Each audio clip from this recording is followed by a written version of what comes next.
Prabu Siliwangi, Nyai Subang Larang, cinta pada pandangan pertama. Kisah Prabu Siliwangi menikahi Nyai Subang Larang bisa disebut romantis karena jatuh cinta pada pandangan pertama. Saat pertama kali melihat Nyai Subang Larang, Prabu Siliwangi langsung terpikat dan ingin menikahinya.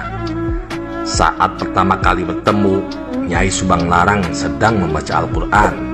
Kisah Prabu Siliwangi bertemu Nyai Subang Larang bisa dilihat di buku Atlas Wali Songo karya Agus Sunyoto halaman 90-91. Cerita berawal Syekh Hasanuddin di Karawang atau Syekh Kuro memiliki seorang santri cantik bernama Nyai Subang Larang. Namun pesantren Syekh Kuro saat itu tidak berjalan dengan lancar karena meresahkan Prabu Anggalarang, Raja Pajajaran saat itu. Kegiatan dakwah Syekh Kuro meresahkan karena berdekatan dengan Bandar Karawang yang strategis bagi kerajaan Pajajaran, yang ketika itu mayoritas kerajaan Pajajaran masih non-muslim.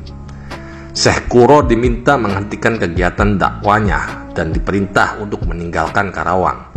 Akhirnya Syekh Kuro mematuhi perintah Prabu Anggalarang untuk meninggalkan Karawang dan pergi ke Malaka.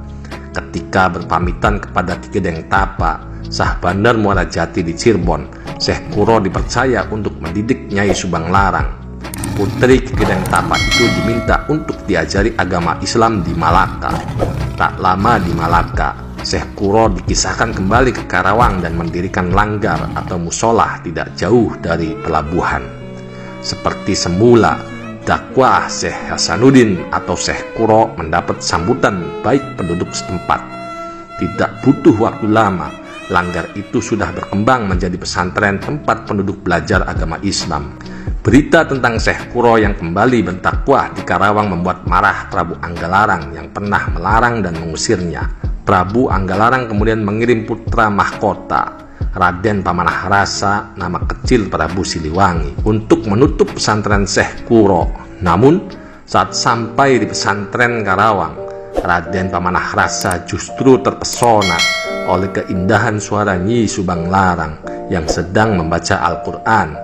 Prabu Siliwangi jatuh cinta pada pandangan pertama dan langsung berniat untuk menikahinya.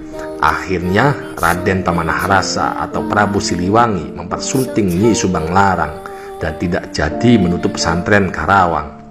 Dari pernikahan keduanya melahirkan 3 orang anak, yakni Raden Walang Sungsang, Dewi Rara Santang, dan Raden Kian Santang.